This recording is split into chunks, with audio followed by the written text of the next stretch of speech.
Outdoor unit के इस PCB को जू इलेक्ट्रिक देते हैं। ये देखें, जू हमने इलेक्ट्रिक दी और ये देखें, ये इसकी जो D11 है वो फ्लैश कर रही है और ये इसने ऑन और ऑफ ऑन और ऑफ ऑन और ऑफ का काम शुरू कर दिया है। इंडोर जो है वो मैंने इस वक्त इसके साथ अटैच नहीं किया हुआ और ये ख़त्म हो गई, इसमें से आवाज़ भी अभी ख़त्म हो गई है।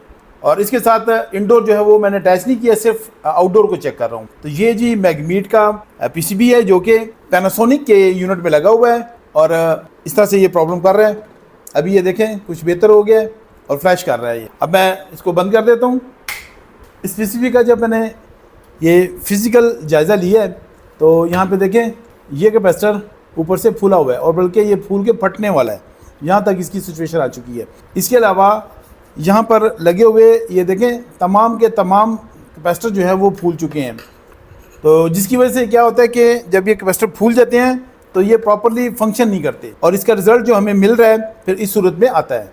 और ये सारे के सारे जो हैं वो तकरीबन SMPS के अराउंड ही लगे हुए हैं। ये वाले जो हैं वो DC सप्लाई के लिए हैं और ये मेरे ख्याल में ये AC के लिए हैं शायद, लेकिन चेक करना पड़ेगा।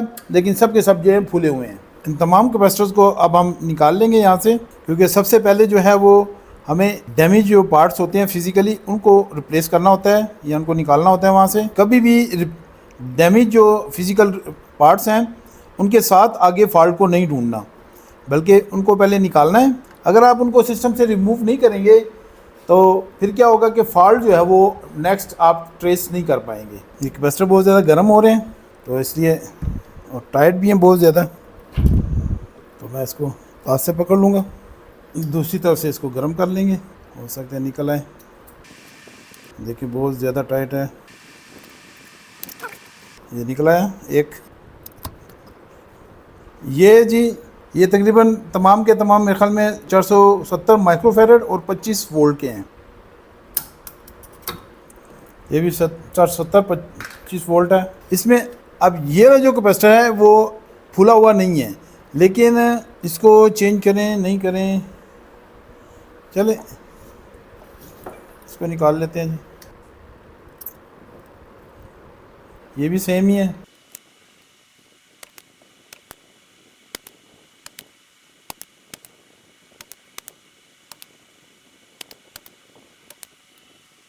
अच्छा इस तरह करते हैं कि ये जो ख़राब नहीं है ना तो इसको भी हम चेंज कर देते हैं, क्योंकि ये भी सिस्टम के अंदर ही लगा हुआ है एक ही जगह पे, तो इसको चेंज करना ज़रूरी हो गया है। इसलिए कि बाज़ दफ़ा जो कैपेसिटर्स हैं एक ही जगह पे लगे हों तो उनमें मसला आ सकता है और इनके अंदर जो इलेक्ट्रोलाइट्स हैं वो भी ड्राई हो सकते हैं। तो इससे क्या होता है कि फिर परफॉर्मेंस में फ़र्क आएगा और कंप्लेन दोबारा आई तो फिर मसला है। और ये जो कैपेसिटर ख़राब नहीं हुआ है ये 220 माइक्रोफेरेड 35 वोल्ट का कैपेसिटर है।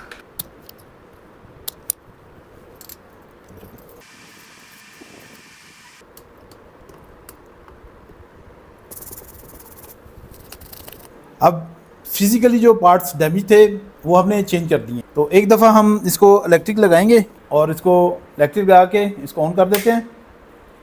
ऑन किया, लेकिन अभी इसमें से जो स्विचिंग है उसकी आवाज़ नहीं आई है।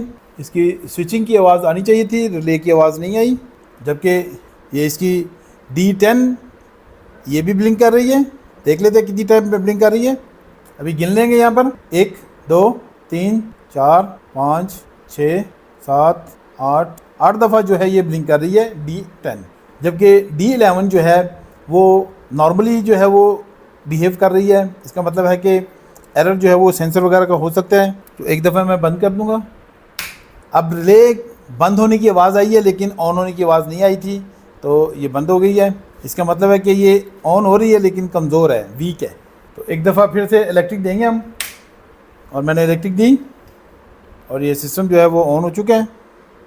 अब हम यहाँ पर इलेक्ट्रिक चेक करेंगे यहाँ पर IPM पे, तो इसको हम नेगेटिव पॉजिटिव पे पहले चेक कर लेते हैं। नेगेटिव पे लगाया, आप पॉजिटिव पे, तो 306 DC वोल्ट आ रहे हैं, ओके हैं। अब जो U है वहाँ पे 14.65 वोल्ट आ रहे हैं, ठीक है। V पर चेक कर लेते हैं, तो V पर भी सेम ही है जी, और इसी तरह से लास्ट में W पर, तो W पर भी सेम ही है। इसका मतलब है कि बाकी का सिस्टम जो है वो बिहेव प्रॉपर कर रहा है। तो इसको हम प्रॉपरली अब चेक करेंगे, टेस्ट करेंगे। लेकिन ये रिले का जो है वो मुझे इशू लग रहा है, क्योंकि इसकी स्ट्रेंथ जो है वो वीक हो चुकी है, क्योंकि ये स्विच कर रही है लेकिन प्रॉपर नहीं है, यानी कि इसकी आवाज़ आनी चाहिए टक की, लेकिन वो नहीं हो रहा। इसका मतलब है कि ये रिले जो है वीक हो चुकी है। अब देखें मैंने इसको बंद किया है, अब इसकी आवाज़ आएगी बंद होने की। ये देखें जी, अब ये आवाज़, इसकी आवाज़ आई है, बंद होने की आ रही है लेकिन ऑन होने की नहीं आ रही, तो वीक हो चुकी है ये। इसकी स्ट्रेंथ जो है वो कमज़ोर है। अब गारंटी के लिए जो है वो कि हमें कंप्लेन ना आए, इस रिले को हम चेंज कर देंगे।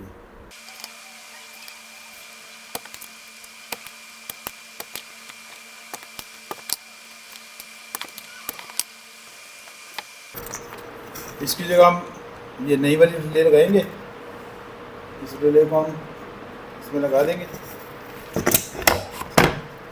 ये दोनों रिले जो हैं वो तकरीबन सेम ही हैं, इनमें कोई भी फॉल्ट नहीं है। सिर्फ और सिर्फ क्या फ़र्क है कि इसके ओवरहेड जो है वो ये दो टर्मिनल्स नहीं है, ये पैक है, और ये जो है वो पैक नहीं है। इसके दो ओवरहेड टर्मिनल भी हैं, यहाँ से हम कनेक्शन ले सकते हैं। इसमें कनेक्शन की चॉइस नहीं है, लेकिन काम जो है वो सेम टू सेम करेंगे। इसको हम लगा देंगे।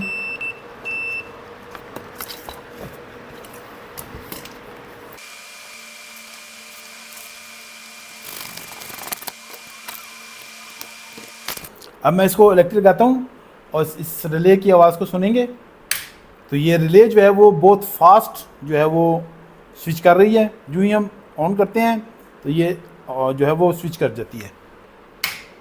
अब इलेक्ट्रिक मैंने बंद कर दिया,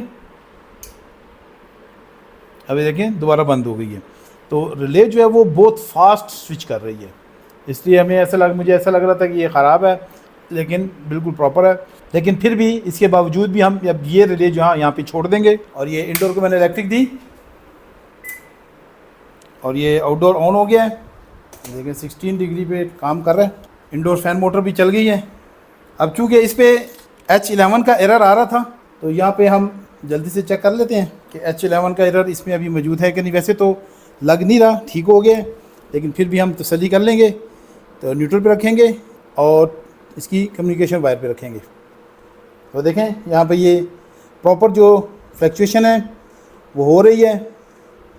जब इस तरह की सिचुएशन होती है तो नॉर्मली ये बिल्कुल ओके होता है। अब टेस्टिंग के लिए जो ही मैंने यहाँ पे का सिस्टम लगाया है तो ये कंप्रेसर को स्टार्ट नहीं कर रहा था। जब कंप्रेसर स्टार्ट नहीं हुआ तो फिर मैंने इसका जो है वो एरर कोड के लिए कोशिश की कि जो सिस्टम है वो मुझे एरर कोड दे दे ताकि जो मुझे काम करना है यहाँ पे आसान हो जाए। लेकिन एरर कोड भी जल्दी नहीं आ रहा था, तो इसलिए मैंने इसको फिर 2-3 घंटों के लिए छोड़ दिया कि ये सिस्टम शायद हो सकता है किसी पॉइंट पे एरर दे दे। लेकिन सिस्टम ने मुझे किसी किस्म का कोई एरर नहीं दिया। अब मैंने इसके इंडोर और आउटडोर को बहुत अच्छे से टेस्ट किया है, तो मुझे इसमें किसी किस्म का कोई फॉल्ट नहीं नज़र आया। जैसे कि मैंने आपको दिखाया कि ये 1 घंटे से ज़्यादा मैंने इसको लगा के छोड़ दिया था, लेकिन इसने कोई एरर भी नहीं दिया और काम भी नहीं किया। इसके बाद मैंने आउटडोर की अच्छे से टेस्टिंग की है, लेकिन इसमें मुझे फॉल्ट नज़र नहीं आया। तो फिर इसके बाद मैंने सोचा कि हो सकता है कि इसके ये जो सेंसर्स हैं इसमें फॉल्ट हो सकता है, क्योंकि ये देखें इस वक्त ये मैंने कुछ सेंसर्स रखे हुए हैं जो कि टेस्टिंग पर्पज़ के लिए मैंने यहाँ पे अपने पास रखे हुए हैं, क्योंकि काम आता है तो फिर वो बार बार जो है वो कनेक्टर्स वगैरह का बड़ा इशू होता है, तो फिर इस तरह से जो है वो जुगाड़ करना पड़ता है। लेकिन अगर आपके पास ओरिजिनल हो तो ज़रा काम जल्दी हो जाता है। तो देखें ये पिन्ने वगैरह लगा के मैंने इनको जोड़ा हुआ है, तो ये ज़रा लंबा काम हो जाता है। इससे बचने के लिए मैंने प्रॉपर मुकम्मल सेंसर्स रखे हुए हैं। अब नॉर्मली क्या है कि ये जो सेंसर्स हैं इस पीसीबी के नहीं हैं, और इनके अगर कनेक्टर्स को देखा जाए, देखें ये मैं आपको निकाल के फिर मैं दिखाता हूँ ये। और ये इसके साथ तो मैंने ये देखें एक्स्ट्रा जो है वो वायर लगा के, तो यहाँ पे ये देखें ये सेंसर मैंने इसके साथ जोड़ा हुआ है। दूसरा जो सेंसर था उसको मैंने कुछ इस तरतीब से, देखें ये नॉर्मली कनेक्शन भी हो जाते हैं, यानी कि जो अक्सर जो है वो पीसीबी आता है तो उसमें ये कनेक्टर डायरेक्ट लग जाता है, तो मुझे बहुत आसानी हो जाती है। उसके साथ फिर मैंने एक्स्ट्रा जो है वो 2 कनेक्टर ये लगाए हुए हैं। देखें ये फीमेल हो गया और ये मेल हो गया। इसी तरह से वाइट के साथ भी मैंने देखें जहाँ पर 2 ही कनेक्टर लगाए ताकि कोई भी सेंसर आ जाए तो मुझे आसानी हो और मैं इसके साथ जोड़ के तो जल्दी जल्दी पीसीबी को टेस्ट कर लूँ। तो ये किया हुआ है। लेकिन ये ब्लैक का जो था वो मेरे पास सिस्टम नहीं मिल रहा था, तो इस फिलहाल ये इसी तरह से सिंगल ही है। अब नॉर्मली क्या हुआ कि जब ये पीसीबी मेरे पास आया तो मैंने क्या किया कि वाइट को देखें इस वाइट कनेक्टर के साथ जोड़ दिया। नॉर्मली तो होता है ऐसे ही है कि वाइट को वाइट के साथ ही जोड़ते हैं। इसके साथ फिर जब येलो को मैंने डिसाइड करना था तो येलो को मैंने फिर क्या किया कि मैंने रेड के साथ लगा दिया। ओके, अब चूंकि ये ब्लैक जो था ये इसमें कनेक्टर लग ही नहीं सकता था, तो इस वजह से मुझे मजबूरन एक्स्ट्रा सेंसर लगाना पड़ा, वो मैंने लगा लिया। लेकिन अब यहाँ पर मैंने जब देखा कि ये जो रेड है, रेड वाला जो सेंसर है, अब मेरे पास जो सेंसर था उसमें देखिए ये रेड वाला जो कनेक्टर था इसमें सेंसर लगा हुआ है ये, तो ये जो है सेंसर कंप्रेसर के डिस्चार्ज पाइप पे लगता है।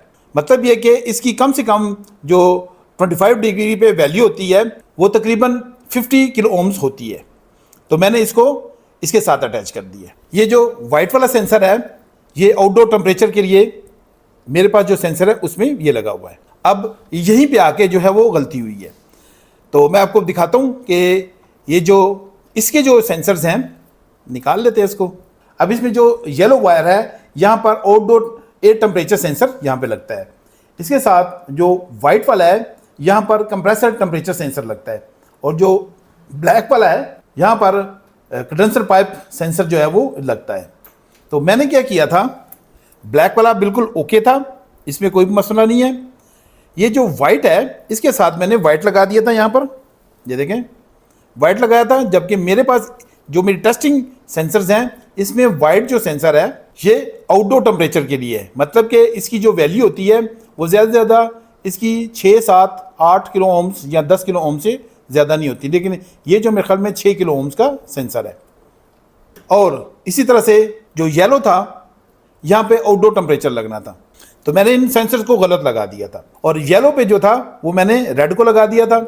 तो रेड जो है वो तकरीबन 50 किलो ओम्स का था, तो इस वजह से ये प्रॉब्लम आ रही थी। तो अब हम इसको प्रॉपर कर देते हैं। देखें ये जो वाइट है इसको मैं येलो के साथ लगा देता हूँ, और जो यहाँ पे वाइट है इसको मैं रेड के साथ लगा देता हूँ।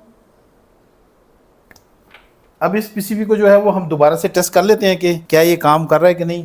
तो मैं पीसीबी को ऑन कर देता हूँ, मैंने इलेक्ट्रिक ऑन की, ये देखें तमाम सिस्टम जो है वो ऑन हो गया है, डिस्प्ले चल गया है। देखें आउटडोर भी देखें चल चुका है, इसकी दोनों लाइटें जो है वो काम कर रही हैं, मेन एलईडी भी और इसी तरह से जो सेंसर्स वाली एलईडी है वो भी काम कर रही है। अब ये स्विचिंग हुई है फैन के लिए, और देखें कंप्रेसर जो है वो स्टार्ट हो गया, देखें बहुत अच्छे से स्टार्ट हुआ है।